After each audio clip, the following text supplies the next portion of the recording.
میری واجب الاحترام ماں اور بہنوں، سب سے پہلے تو اللہ رب العزت والجلال کا لاکھ لاکھ شکر ہے کہ اللہ رب العزت والجلال نے ہم کو دین کی کچھ باتیں سننے سیکھنے کے لیے یہاں پر اکٹھا ہونے کی توفیق عطا فرمائی۔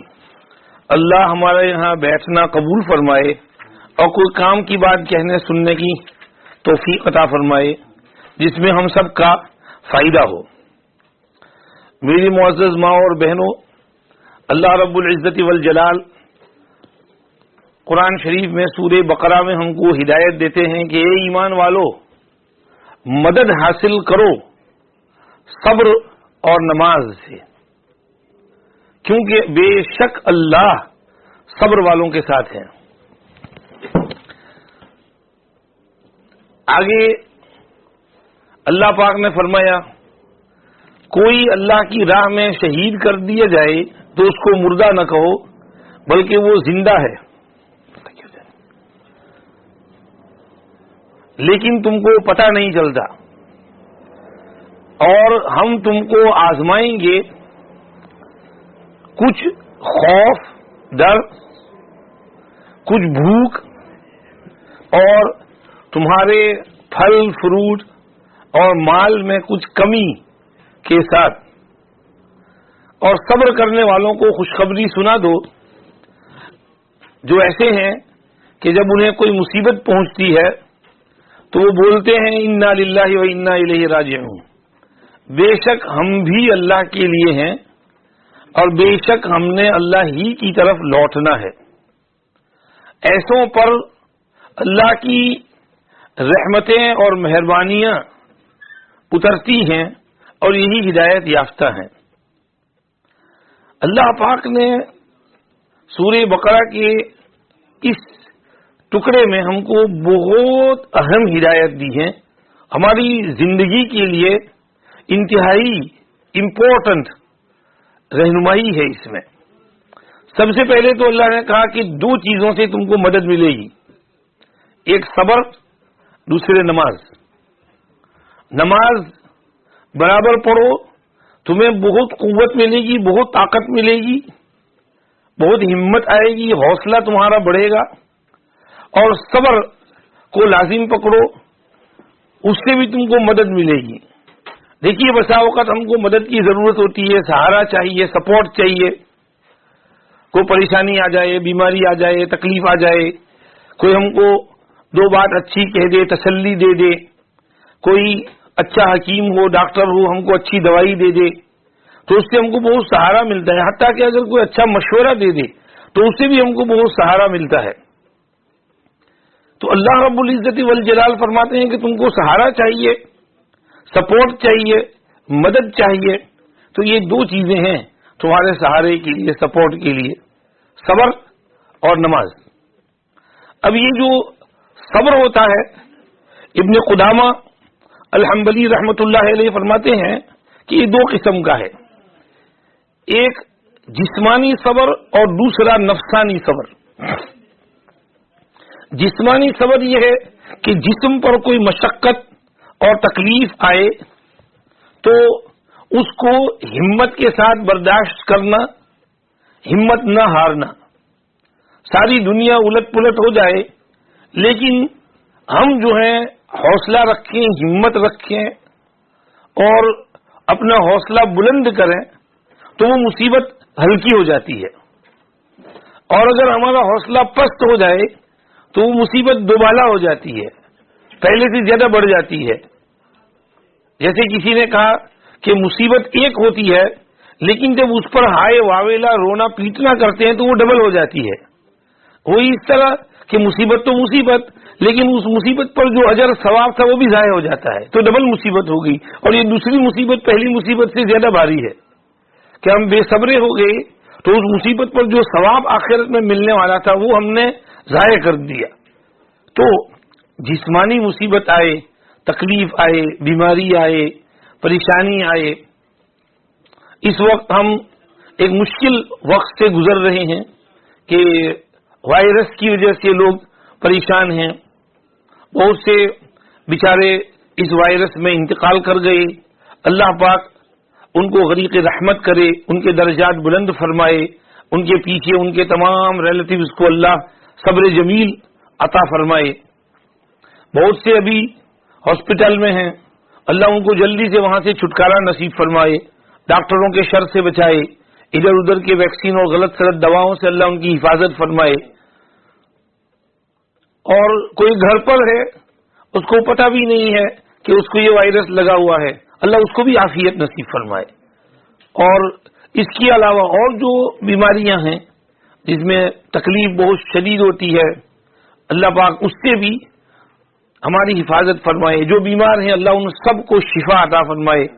کوئی کینسر کا مریض ہے، کسی کو کوئی الزائمر کا پرابلم ہے، ڈیمینشیا کا پرابلم ہے، لیور فیلئر ہے، کڈنی فیلئر ہے، کسی کو کوئی ڈسیبلٹی ہو گئی ہے، نابینا ہو جانا، بہرا ہو جانا، گونگا ہو جانا، فزیکل ڈسیبلٹی، لولا لنگڑا، اپاہج ہو جانا، لوگ بیچارے طرح طرح کی تکلیف میں ہیں، اللہ پاک ان سب کو شفا عطا فرمائے، صحت عطا فرمائے، تندرستی عطا فرمائے، اس بیماری کے ساتھ کوپ کرنے کی اسٹرینتھ اور انرجی نصیب فرمائے، ہمت اور حوصلہ عطا فرمائے۔ اور جن کو اللہ نے عافیت سے رکھا ہے، اللہ ان کو ہمیشہ عافیت کے ساتھ رکھے، ان کی صحت کو اللہ برقرار رکھے، قائم رکھے۔ تو جسمانی تکلیف آئے، چاہے وہ لانگ ٹرم تکلیف ہو، چاہے شارٹ ٹرم تکلیف ہو، کبھی بخار آ جاتا ہے، درد سر ہوتا ہے، مائیگرین ہوتا ہے، یہ شارٹ ٹرم بیماریاں ہیں، تکلیفیں ہیں، اللہ ان سے بھی ہمیں ہماری حفاظت کرے اور شفا دے، عافیت دے۔ یاد رہے کہ یہ جسمانی تکلیفیں جو آتی ہیں تو حدیث شریف میں ان پر بہت بشارت آئی ہے۔ ایک مرتبہ نبی کریم صلی اللہ علیہ وسلم نے ایک خاتون سے پوچھا تمہاری طبیعت کیسی ہے؟ اس نے کہہ دیا الحمى لا بارک اللہ فیہا، بخار بہت تیز ہے، خدا اس بخار کو برکت نہ دے، یعنی خدا اس بخار کا برا کرے، اس کا بھلا نہ ہو۔ تو حضور اکرم صلی اللہ علیہ وسلم نے فرمایا نہیں ایسا مت بولو، لا تسبی الحمى، بخار کو گالی نہ دو، اس لیے کہ بخار یہ گناہوں کو اس طرح دور کرتا ہے جیسے بھٹی لوہے کے زنگ اور رست کو دور کرتی ہے۔ تو حضور نے فرمایا بخار سے کفارہ ہو جاتا ہے۔ تو اسی طرح حضور نے فرمایا ایک مومن کو کانٹا چبھے اس میں بھی کفارہ ہوتا ہے، یعنی چلتے چلتے راستہ میں کوئی کانٹا چبھ گیا، کوئی برک تھی وہ دیکھی نہیں، ٹرپ ہو گئے، کوئی بنانا اسکن تھی اس پر سلپ ہو گئی، گر گئے، چوٹ آ گئی، تو چھوٹی موٹی چوٹ آتی ہے وہ بھی کفارہ بنتی ہے۔ تو اندازہ لگائیے کہ اگر چھوٹی موٹی چوٹ لگنے پر گناہ معاف ہوتا ہے تو اگر کسی کو زیادہ تکلیف ہو اور بہت درد میں ہو تو اس کو کتنا اجر ملے گا اللہ کے یہاں، اس تکلیف پر صبر کرنے سے اس کا درجہ کتنا زیادہ بڑھ جائے گا، اور گناہ معاف ہوں گے۔ اگر گناہ نہ ہو تو درجات بلند ہوتے ہیں۔ یہ تکلیفیں جسمانی تکلیفیں پیغمبروں پر بھی آتی تھی۔ حضرت نبی کریم صلی اللہ علیہ وسلم بیمار تھے، تیز بخار تھا، عبداللہ ابن مسعود رضی اللہ عنہ آپ کی بیمار پرسی کے لیے تشریف لائے تو حضور اکرم صلی اللہ علیہ وسلم لحاف اوڑے ہوئے تھے، انہوں نے اوپر سے ہاتھ رکھا تو بالکل گرم گرم ہوا اٹھ رہی تھی۔ ان کا حضور آپ کو تو بہت تیز بخار ہے۔ فرمایا ہاں، ہم کو 2 آدمیوں کا بخار آتا ہے، 2 آدمیوں کا جیسا بخار ہو ویسا ہم کو ہوتا ہے۔ تو ابن مسعود نے کہا شاید یہ اس لیے کہ آپ کو اجر ثواب بھی ڈبل ملتا ہے۔ فرمایا ہاں، یہ بات تو یہی ہے۔ تو نبی کریم صلی اللہ علیہ وسلم کو بخار بہت آتا تھا، درد سر بھی ہوتا تھا، بہت تیز درد سر ہوتا تھا، سر پکڑا جاتا تھا ایک دم سے۔ تو نبی کریم صلی اللہ علیہ وسلم کے لیے یہ بیماری رفع درجات کا سبب ہوتی تھی، اور فرمایا کہ اشد الناس بلاء الانبیاء ثم الامثل فالامثل، سب سے شدید بلا اور تکلیف پیغمبروں پہ آتی ہے، اس کے بعد جو پیغمبروں کے ساتھ ریزمبلنس کرتا ہو، مشابہت رکھتا ہو، جو سوسائٹی میں زیادہ فضیلت والا ہو، درجے والا ہو، تو اللہ کی طرف سے امتحان بھی اس پر اسی طرح سے آتا ہے. پھر وہ جب صبر کرتے ہیں تو ان کا درجہ بہت بلند ہوتا ہے. اللہ پاک بعض مرتبہ کسی انسان کو کوئی جنت میں اونچا درجہ اور مرتبہ دینا چاہتے ہیں، وہ اپنے اعمال کے ذریعے وہاں نہیں پہنچ پاتا، تو اللہ اس کو اس طرح جسمانی تکلیف میں مبتلا کر کے صبر دے کر پھر اس کو اس درجے کے اوپر کھینچ لیتے ہیں، وہاں پہنچا دیتے ہیں. تو یہ جسمانی تکلیفیں تو پیغمبروں پر بھی آئی ہیں. ایوب علیہ السلام 10 برس تک جذام کے مرض میں رہے. حالانکہ اس سے پہلے حضرت ایوب علیہ السلام انتہائی خوشحال، مالدار، کھاتے پیتے انسان تھے. باغ تھا، کھیتی تھی، بہت انکم تھی، مال اولاد، نوکر چاکر خادم، کام کرنے والے کھیتی میں مزدور. لیکن وہ سب چلا گیا، طوفان آیا، کھیتی باڑی ختم، زلزلہ آیا، مکان گر گیا، بچے مر گئے، خادم بھاگ گئے، پیسے نہیں ہیں دینے کے لیے، صرف آپ اور آپ کی بیوی رہ گئی. پھر آپ کے جسم کے اوپر بیماری لگ گئی تو بیڈ ریڈن ہو گئے، صاحب فراش ہو گئے، ہل ہی نہیں سکتے تھے، جسم کی بوٹیاں گلتی تھیں. اور یہ تکلیف انتہائی خوشحال انسان کو اس شدید تکلیف 10 سال تک رہی. پھر ایک مرتبہ بیوی بھی ساتھ چھوڑ کے چلی گئی. اس وقت ایوب علیہ السلام اکیلے پڑے ہیں اور یہ دعا مانگی، رب انی مسنی الضر وانت ارحم الراحمین. یہ بڑی زبردست دعا ہے، یہ دعا پڑھتے رہنا چاہیے، اس سے بہت جلدی اللہ کی طرف سے مدد اترتی ہے. رب انی مسنی الضر وانت ارحم الراحمین، رب انی مسنی الضر وانت ارحم الراحمین، رب انی مسنی الضر وانت ارحم الراحمین. میرے رب مجھ کو بہت تکلیف پہنچی ہے اور آپ تو ارحم الراحمین ہیں. بس اتنا ہی جملہ، خلاص، اور کچھ نہیں آگے. مجھ کو بہت تکلیف ہو گئی ہے اور آپ تو ارحم الراحمین ہیں، مجھ کو بہت تکلیف ہو گئی ہے اور آپ تو ارحم الراحمین ہیں. بس یہ دعا بار بار پڑھنا تھا کہ رحمت خدا کو جوش آیا اور حضرت ایوب علیہ السلام کو نہ صرف یہ کہ اس بیماری سے شفا ہو گئی بلکہ اس بڑھاپے سے جوانی کی طرف لوٹ آئے. بڑھاپے سے جوانی کی طرف لوٹنا ایک ناممکن چیز ہے، محال ہے. اللہ پاک نے ان کی جوانی لوٹا دی، پہلے سے زیادہ تندرست کر دیا ان کو، اور اللہ نے ان پر سونے کی ٹنڈیاں نازل فرمائی، سونے کی بسکٹ ساری وہ جمع کرنے لگی. کہ اللہ نے پوچھا یہ کیا کر رہے ہو؟ پروردگار یہ تو آپ کی برکت اتری ہے اور یہ تو ایک ایک برکت کو میں لے کر رہوں گا. پھر اللہ پاک نے ان کی بیوی بھی واپس پہنچا دی، اس کو بھی صحت مند کر دیا، اس نے بھی بہت خدمت کی تھی، اللہ نے اس کا اجر دیا اس کو، اور اللہ پاک نے ان کو اور مزید اولاد عطا فرمائی اور پہلے سے زیادہ خوشحال کر دیا. تو 10 سال کی تکلیف کے بعد اللہ پاک نے اس دعا کی برکت سے ان کو ان کی صحت لوٹائی. تو بیماری میں پیغمبروں کو بھی بیماریاں آتی تھیں. حضرت یعقوب علیہ السلام نابینا ہو گئے تھے، سال تک نابینا رہے، پھر اللہ نے ان کی بینائی لوٹا دی اور یوسف علیہ السلام سے ملاقات کرا دی، خوش کر دیا ان کا دل. تو اللہ ہے، تکلیف تو آتی ہے سب کو. اللہ کہتے ہیں یا ایھا الذین آمنوا استعینوا بالصبر والصلاۃ. جس طرح پیغمبروں نے صبر کیا تھا، بالکل پہاڑ بنے ہوئے تھے، مستقیم تھے، ہلے نہیں. ہمالیہ پہاڑ ہل سکتا ہے، پیغمبر نہیں ہلے. تو پیغمبروں سے صبر سیکھو، اور جیسے وہ بیماریوں پہ، تکلیف پہ صبر کرتے تھے، بس اسی طرح سے صبر سے کام لو. اور اسی طرح جسمانی صبر یہ بھی ہے کہ اللہ کی اطاعت اور فرما برداری کے لیے مشقت، تکلیف اٹھانا پڑتا ہے. بعض مرتبہ نماز پڑھنا یہ مشقت کا باعث ہے. فجر کے لیے اٹھنا آج کل بڑا مشکل کام ہے، تہجد پڑھنا بڑا مشکل کام ہے، روزے بہت لمبے ہیں، روزہ لمبا رکھنا بڑا مشکل کام ہے. اور کوئی بیچارہ، کوئی خاتون بیچاری ویل آف نہ ہو، اور صدقہ خیرات کرنا، زکوٰۃ صحیح نکالنا، قربانی کرنا، یہ مشکل کام ہے، پیسے کہاں سے لائیں؟ لیکن اس کے باوجود مشقت کے ساتھ برداشت کر کے اس نیک کام کو کریں. تہجد بھی پڑھیں، فجر میں بھی اٹھیں، نفلی روزے بھی رکھیں، کہیں سے ادھر ادھر سے پیسہ چاہے قرض کر کے قربانی کریں اور صدقہ خیرات کریں. حدیث میں فرمایا ہے جہنم سے بچو اگرچہ آدھے کھجور کے ذریعے ہو. یعنی تم اتنے غریب ہو کہ تمہارے پاس ایک ہی کھجور ہے اور تم نے کھانا ہے, کوئی مسکین آ گیا اور تم اس کو صرف آدھا دے سکتے ہو تو آدھا کھجور اس کو دو اور آدھا خود کھاؤ. آدھے کھجور کا بھی صدقہ کرو, اس سے بھی تم جہنم سے محفوظ رہو گے. تو صدقہ خوب نکالنا ہے. یہ نیک کام کے لیے بھی صبر کرنا پڑتا ہے اور اپنے اندر یہ کیفیت پیدا کرنی پڑتی ہے کہ نہیں یہ کام تو کرنا ہی کرنا ہے.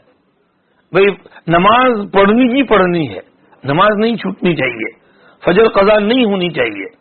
الارم کلوک 1 نہیں تو 2, 2 نہیں تو 3 رکھو, الگ الگ ٹائم پر رکھو اور اٹھو کسی طرح.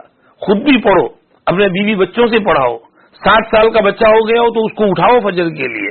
10 سال کا ہو جائے اور فجر کے لیے نہیں اٹھے تو خبر لو اس کی. اور 12, 13 سال 14 سال کا ہو گیا, بالغ ہو گیا ہے, فجر کے لیے نہیں اٹھ رہا ہے تو برابر اس پر سختی کرو. اگر ابھی سے اس کی تربیت نہیں کرو گے تو ایک دم سے اوور نائٹ وہ جنید بغدادی نہیں بن جائے گا.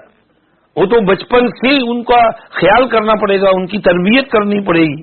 اسی لیے جس گھر میں بچوں پر ذرا کڑک نظر ہوتی ہے وہ بچے زیادہ مہذب ہوتے ہیں, اور جس گھر میں بالکل ڈھیل ڈھال ہوتی ہے تو وہ بچے بالکل غیر مہذب ہوتے ہیں. ان کا اچھلنا کودنا اور بے ادبی, گستاخی, مہمانوں کے ساتھ لاپرواہی, یہ مزاج پیدا ہو جاتا ہے. تو بچوں کی تربیت کے معاملے میں ہم کو کڑک رہنا پڑے گا, چاہے ان کو اچھا لگے کہ برا لگے اور کڑوا گھونٹ پینا پڑے لیکن پینا پڑے گا. بچوں کی تربیت میں تو ہم کو بہت سختی کرنا پڑے گا. اور سختی کا مطلب یہ نہیں کہ مار پیٹائی, سختی کا مطلب یہ کہ اپنے پرنسپل, گھر میں کچھ پرنسپل ہونے چاہیے کہ یہ لائن ہے, یہ لائن کراس نہیں کرنے کی, اس کے اندر رہنے کا. اور بچپن میں ان کی تربیت, ان کو دعائیں سکھاؤ. میرا دوست نعمان ابھی کہہ رہا تھا کہ یہ کووڈ-19 ہے تو رمضان میں ہم اپنے بچوں کو صبح صبح ساری دعائیں پڑھاتے تھے یہ کورونا وائرس اور بیماری سے بچاؤ کے لیے. اعوذ بکلمات اللہ التامات من شر ما خلق, بسم اللہ الذی لا یضر مع اسمہ شیء فی الارض ولا فی السماء وهو السمیع العلیم, بسم اللہ علی دینی, بسم اللہ علی نفسی, بسم اللہ علی اہلی ومالی, بسم اللہ علی کل شیء اعطانی ربی, بسم اللہ خیر الاسماء, بسم اللہ رب الارض والسماء, بسم اللہ الذی لا یضر مع اسمہ داء, بسم اللہ الذی لا یضر مع اسمہ شیء فی الارض ولا فی السماء وهو السمیع العلیم. اللهم انی اعوذ بک من الجنون والجذام والبرص والکورونا وائرس وسیء الاسقام. اللهم انی اسألک العفو والعافیہ فی الدین والدنیا والآخرہ. اللهم انی اسألک العفو والعافیہ فی دینی ودنیای واہلی ومالی, اور میں بڑھا دیتا ہوں اولادی. اللهم استر عوراتی وآمن روعاتی. اللهم احفظنی من بین یدی ومن خلفی وعن یمینی وعن شمالی ومن فوقی واعوذ بعظمتک ان اغتال من تحتی. تو یہ سب دعائیں ہیں. سورہ فلق, قل اعوذ بفلق, سورہ ناس, قل اعوذ بالناس, آیت الکرسی, یہ سب اب اس بہانے سے چھوٹے چھوٹے بچوں کو روز ایک ایک دعا پڑھاتے رہے تو یہ ساری دعائیں ان کو منہ پر ہو گئی. اب روز جب یہ دعا پڑھتے رہیں گے تو ان کا پوری زندگی کا معمول بن جائے گا اور وہ ان کو عادت پڑ جائے گی کہ بھئی یہ دعا صبح کو پڑھنا ہی پڑھنا ہے. آج میں نے دیکھا کہ اس کا چھوٹا بچہ ہے, فجر میں بھی اٹھا, فجر بھی پڑھی اس نے, حالانکہ چھوٹا سا ہے, ابھی شاید 8-9 سال کا ہوگا, لیکن برابر اٹھ کر فجر پڑھی, اس کی ماں کے ساتھ فجر وجر اور یہ دعا ہوا پڑھ کر یاسین واسین جو کچھ پڑھنا ہے, سبق یاد کرنا ہے, نہیں تو سو جائے اٹھ کر کے پڑھے, لیکن کم سے کم فجر تو پڑھے. تو بچوں کو یہ تعلیم تربیت اس میں آپ کو کڑک رہنا پڑے گا, اور ماں جو ہے اس کی کڑکائی ہونی چاہیے. عموماً مائیں بہت سافٹ ہوتی ہیں اور بچوں کو کوئی نہیں کوئی نہیں کوئی نہیں تو کوئی نہیں پھر یہ آگے چل کر کے بھی ہم کو پریشان کرتا ہے, آگے چل کر پریشان کرتا ہے. یہ بہت زیادہ نرمی نہیں ہونی چاہیے. بچوں کی تربیت میں تو پرنسپل کے ساتھ ایک سسٹمیٹک تربیت ہونی چاہیے, کچھ نہ کچھ ڈسپلن ان میں آنا چاہیے. تو نیک عمل کے لیے بھی ہم نے مشقت برداشت کرنا پڑے گا, اپنی آل اولاد سے, فیملی سے مشقت برداشت کروانا پڑے گا. دیکھیے تہجد کے لیے حضور نے کیا فرمایا, دعا دی, رحمت کی دعا دی. فرمایا اللہ رحم کرے اس شوہر پر جو تہجد کے لیے اٹھا، اپنی بیوی کو اٹھایا، وہ نہیں اٹھی تو اس کے منہ پر پیار محبت سے ذرا پانی کے کچھ چھینٹے چھڑک دیے تاکہ اس کی نیند اڑ جائے، وہ بھی اٹھ کے 2-4 رکعت تہجد پڑھ لے۔ اور اللہ رحم کرے اس بندی پر جو تہجد کے لیے اٹھی، شوہر کو جگایا، شوہر نہیں اٹھا تو شوہر کے منہ پر چند قطرے پانی کے چھڑک دیے محبت کے ساتھ، چلو نہ اٹھو نہ پڑھ لو نا، تمہارا بھلا ہے اس میں، تہجد کے لیے اٹھا دیا، تہجد پڑھا لی۔ ہمارے استاد محترم حضرت مولانا سیف الرحمان صاحب مکہ مکرمہ میں ہوتے ہیں، ان کے گھر میں خالہ کا کچھ عرصہ پہلے انتقال ہوا تو ہم حج میں گئے ہوئے تھے، تعزیت کے لیے گئے تو فرمانے لگے بہت اچھی خاتون تھی، پوری زندگی مجھ سے کبھی اس سے کوئی لڑائی کوئی جھگڑا کبھی نہیں ہوا، بہت نیک صالح تہجد گزار، اور تہجد پر مجھے بھی پابند کرتی تھی۔ کہنے لگے فرمانے لگے ایک دفعہ ایسا ہو گیا کہ میں جدہ گیا ہوا تھا کام کاج کے لیے، رات کو آتے ہوئے دیر ہو گئی اور بالکل بہت دیر سے میں آیا، میں سویا، ابھی تو ذرا 8 گھنٹہ نیند لگی ہوگی تو تہجد کے لیے اٹھی اور مجھے جگایا، لیکن میں جاگ نہیں رہا تھا تو اس نے میرے منہ پہ پانی جھڑک دیا تو میں نے غصے میں اس کو ذرا ڈانٹ دیا، کیا کرتی ہے، سن نہیں دی تھی، میں اتنا تھک کر کے آیا ہوں، وہ کچھ نہیں بولی بیچاری، اپنی تہجد پڑھ لی، پھر مجھے بھی شرمندگی ہوئی، میں بھی اٹھ گیا پڑھ لیا، میں نے اس سے معافی مانگی۔ تو کہتے ہیں کہ بس یہ ایک دفعہ میں اس پر غصہ ہوا، ورنہ مجھے کبھی اس پر غصہ، مجھے یاد نہیں کہ میں نے اس پر غصہ کیا ہو۔ تو یہ کہ تہجد کے لیے اٹھنا اٹھانا، حضور نے اس کے لیے رحمت کی دعا دی۔ اچھا اس وقت تو تہجد کے ٹائم پر فجر ہو رہی ہے، کیونکہ فجر ہماری بالکل رات کے بیچوں بیچ ہوتی ہے، ابھی تو نیند آتی نہیں ہے کہ فجر کے لیے اٹھنا پڑتا ہے۔ تو تہجد کے لیے سمر میں ہمارے انگلینڈ میں یہ گنجائش ہو سکتی ہے کہ سونے سے پہلے پڑھ لیں سمر کے اندر، کیونکہ تہجد کے 3 درجات ہیں، اعلیٰ، اوسط اور ادنا۔ اعلیٰ یہ کہ رات تھوڑی دیر سو کر پھر اٹھیں اور رات کے پچھلے پہر میں تہجد ادا کریں، یہ سب سے زیادہ فضیلت والا ہے۔ اوسط یہ ہے کہ رات کو گھر آ کر اپنا کام کاج نمٹا کر سونے سے پہلے 2-4 رکعت پڑھ کر سوئیں، اور ادنا یہ ہے کہ عشاء کی نماز کے بعد فوراً 2-4 رکعت بنیے تھے تہجد پڑھ لیں۔ تو تہجد کا ٹائم تو عشاء کے بعد شروع ہو جاتا ہے، لیکن اس کے یہ 3 لیول ہیں، اعلیٰ، اوسط، ادنا۔ تو اگر ہم اعلیٰ پر عمل نہ کر سکے تو اوسط پر کریں، اوسط پر نہ کر سکے ادنا پر کریں، پھول نہیں تو پھول کا پتہ ہی صحیح، لیکن تہجد روز پڑھیں، ضرور پڑھیں۔ اسی طرح اشراق کی کوشش کریں، اشراق میں بہت برکت ہے، فائدہ ہے۔ اگر فجر بعد اپنی جگہ بیٹھ کے تھوڑی تسبیحات پڑھ لیں، ذکر کر لیں، اور اس کے بعد اشراق کا ٹائم ہو تو اشراق پڑھ لیں، تو حضور اکرم صلی اللہ علیہ وسلم نے فرمایا کان لہو کاجر حجۃ و عمرۃ تامۃ تامۃ تامۃ، کہ اس کو حج اور عمرے کا ثواب ملے گا کامل کامل کامل۔ یہ اشراق پر شرط یہ ہے، فجر کی نماز مردوں کے لیے تو باجماعت کی شرط لگائی ہے، من صلی الصبح فی جماعت۔ اب عورتیں چونکہ جماعت سے نہیں پڑھتی، گھر پر ہی پڑھتی ہیں فجر، تو اتنا کر لیں فجر پڑھ کر اپنے مصلی پہ بیٹھی رہیں، مصلی پہ بیٹھے بیٹھے اپنی تسبیحات پڑھ لیں، اپنا قرآن پڑھ لیں، یاسین پڑھ لیں، اور اس کے بعد جیسے ہی اشراق کا ٹائم ہو، آج ہم نے دیکھا یہاں لندن میں یہ 5 بج کر تقریباً 5 یا 5:10 پہ اشراق کا ٹائم ہو رہا تھا، تو اگر 4:30 بجے فجر پڑھ لی، آدھا گھنٹہ ذکر کر لیا، 5:10 پہ اٹھ کے اپنا اشراق پڑھ لیا، مقبول حج عمرے کا ثواب مل گیا۔ آج کل تو حج عمرہ بند ہے، تو کم سے کم یہ تو حج عمرے کا ثواب لے سکتے ہیں ہم۔ تو اشراق کی فضیلت ہے۔ چاشت کی نماز پڑھ لیں، ایک حدیث میں فرمایا جو آدمی اپنے گھر سے وضو کرے اور مسجد میں صرف چاشت پڑھنے کے لیے جائے تو اس کو اتنا ثواب ملتا ہے جتنا عمرے کے لیے جانے والے کو ثواب ہوتا ہے، کان لہو کاجر المعتمر حدیث میں ہے۔ تو چاشت کی نماز پڑھ لیا کریں۔ چاشت کی نماز حضور نے پڑھی ہے، صحابہ پڑھتے تھے، حضور نے جان بوجھ کر وہ اہتمام سے اس لیے نہیں پڑھی کہ کہیں واجب نہ ہو جائے، حضور امت کا بہت خیال فرماتے تھے کہ جو چیز مستحب مسنون ہے وہ مستحب مسنون درجے میں رہے، واجب فرض کے درجے میں نہ چلی جائے، اس لیے آپ صلی اللہ علیہ وسلم نے اس کو اتنا اہتمام نہیں بیان کیا، لیکن اشارہ کر دیا کہ یہ پڑھو، اور صحابہ بہت اہتمام سے پڑھتے تھے۔ حضرت ابو ہریرہ رضی اللہ عنہ کہتے ہیں کہ میرے خلیل صلی اللہ علیہ وسلم نے مجھے 3 باتوں کی وصیت فرمائی، ایک یہ کہ چاشت کی نماز کبھی نہ چھوڑوں، دوسرے یہ کہ ہر مہینے میں 3 روزے رکھوں، اور تیسرے یہ کہ وتر کی نماز سونے سے پہلے پڑھ لیا کروں تاکہ کہیں وتر قضا نہ ہو جائے میری۔ تو یہ ہے چاشت کی نماز کی تاکید فرمائی تھی۔ حضرت عائشہ رضی اللہ عنہا چاشت کی بہت پابند تھی۔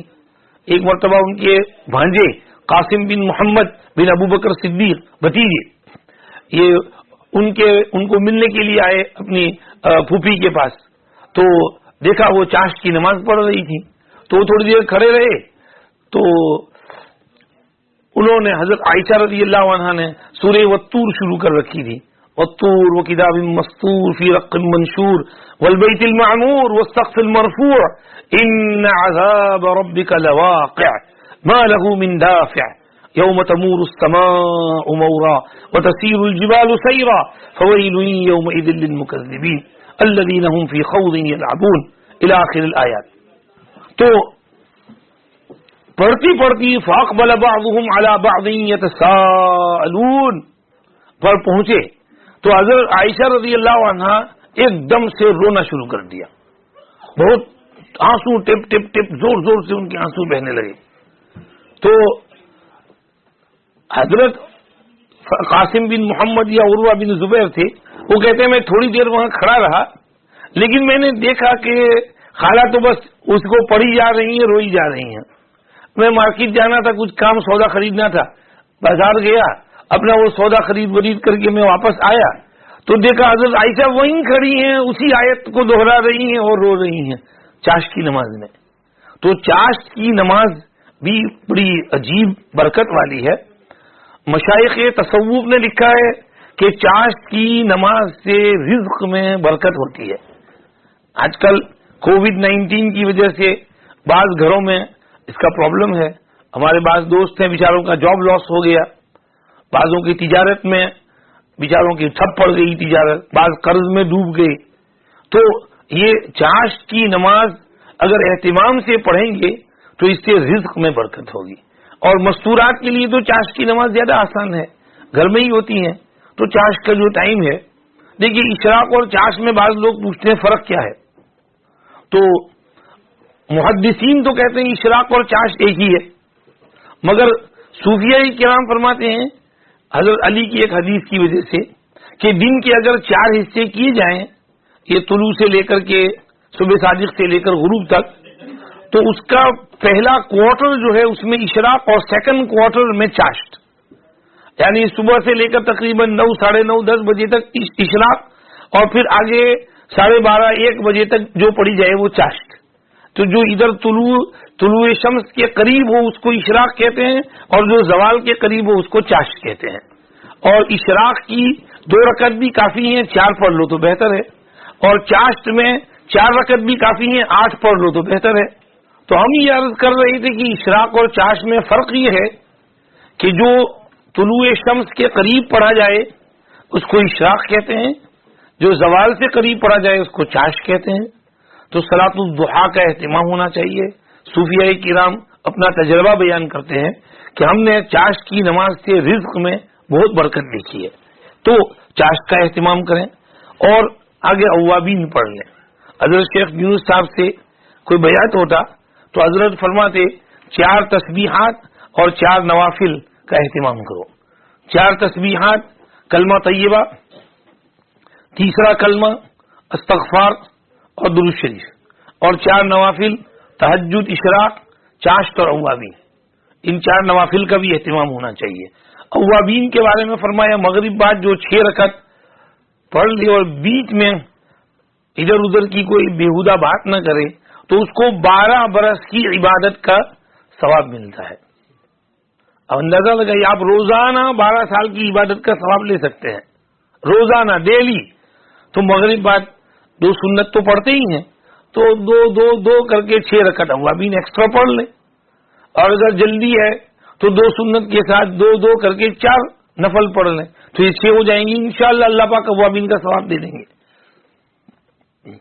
تو یہ صبر کی دوسری قسم یہ ہوئی کہ نیک عمل کے لیے صبر کرنا، ایک جسمانی صبر، بیماریوں پر صبر، آفات اور بلاؤں پر صبر، اور دوسرا